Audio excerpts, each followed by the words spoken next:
Hello everyone. இன்னைக்கு லெசனில் நம்ம என்ன பார்க்க போகிறோம் அப்படின்னா, தமிழில் அடிக்கடி பேசுகிற விஷயங்கள், சில விஷயங்கள் இதை எப்படி இங்கிலீஷில் சொல்லணும் அப்படின்னு யோசித்து பார்த்தோன்னா நமக்கு தெரியாத மாதிரி இருக்கும். அந்த மாதிரி தமிழில் அடிக்கடி பேசுகிற சில விஷயங்கள் இங்கிலீஷில் எப்படி அழகாக சொல்லலாம் அப்படின்னு சொல்லிட்டு பார்க்கலாம். First one, don't jinx me. So don't jinx me அப்படின்னா என்ன அர்த்தம் அப்படின்னா, என்னை பார்த்து கண்ணு வைக்காத அப்படின்னு சொல்கிறது.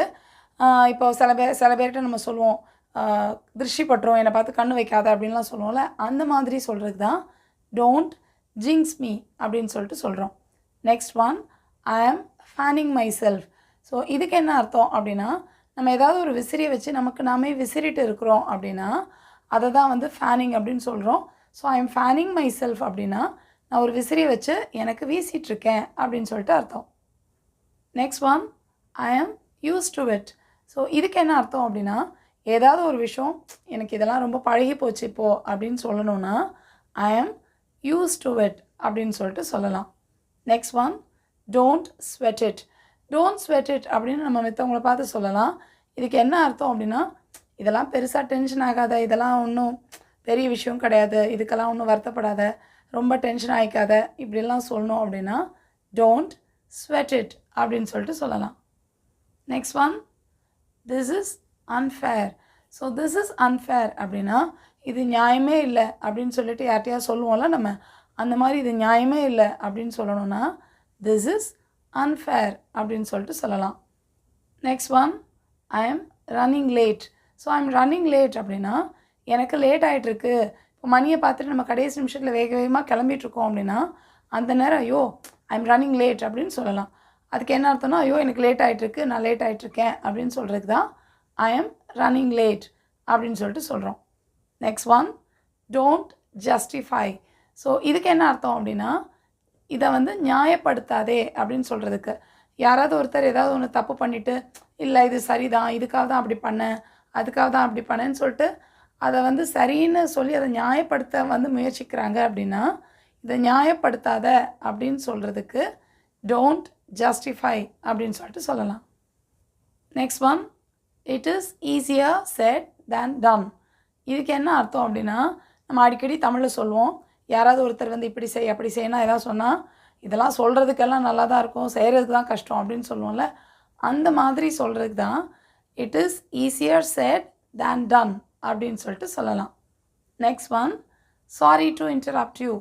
இது எதுக்கு சொல்கிறோம் அப்படின்னா, ஃபோனில் பேசும்போதுனாலும் சரி, இல்லை நம்ம கூட யாருக்கூடையாவது பேசிகிட்டு இருக்கும்போது அவங்க பேசிகிட்டு இருக்கும்போது நடுவில் நம்ம ஏதாவது நம்மளோட ஒரு விஷயத்த சொல்கிறதுக்கு வரோம், நம்மளோட விருப்பத்தையோ இல்லை நம்மளோட ஒப்பீனியனையோ சொல்ல போகிறோம் அப்படின்னா அவங்க பேசிகிட்டு இருக்கும்போது குறுக்க பேசும்போது first sorry to interrupt you அப்படின்னு சொல்லிவிட்டு நம்ம வந்து என்ன சொல்ல வரோமோ அதை சொல்லிக்கலாம்.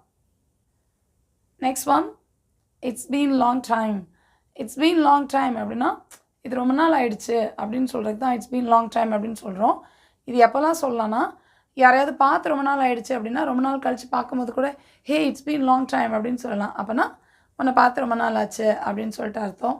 இல்லை ரொம்ப நாள் கழித்து ஏதாவது ஒரு விஷயத்த சாப்பிட்றோம் அப்படின்னாலும் இட்ஸ் பீன் லாங் டைம் அப்படின்னு சொல்லிட்டு சொல்லலாம். இது வந்து ஒரு நியூட்ரலான ஒரு ஃப்ரேஸ், எல்லா விஷயத்துலையும் எல்லா டைமும் நம்ம யூஸ் பண்ணிக்கலாம்.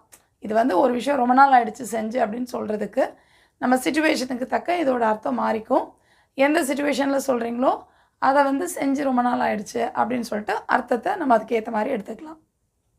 Next one, don't rush. So don't rush அப்படின்னா வேகமாக செய்யாத, வேகமாக போகாத, வேகமாக சொல்லாத, எதுவாக இருந்தாலும் சரி வேகமாக ஒரு விஷயத்தை செய்யாத அப்படின்னு சொல்கிறதுக்கு டோன்ட் ரஷ் அப்படின்னு சொல்லலாம். Next one, it doesn't make any sense.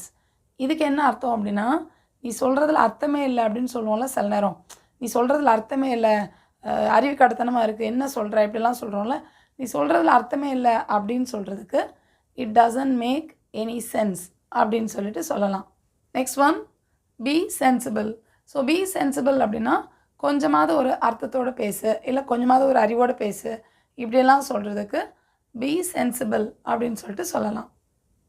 Next one, where there is a will there is a way. இது வந்து ஒரு ப்ராவர்ப், பட் அடிக்கடி நம்ம யூஸ் பண்ணிக்கலாம், எல்லார்கிட்டையும் சொல்லலாம். இதுக்கு என்ன அர்த்தம் அப்படின்னா, மனம் இருந்தால் மார்க்கம் உண்டு அப்படின்னு சொல்லிட்டு ஒரு பழமொழி உண்டுல தமிழில். அதுதான் இங்கிலீஷில் where there is a will there is a way அப்படின்னு சொல்கிறோம்.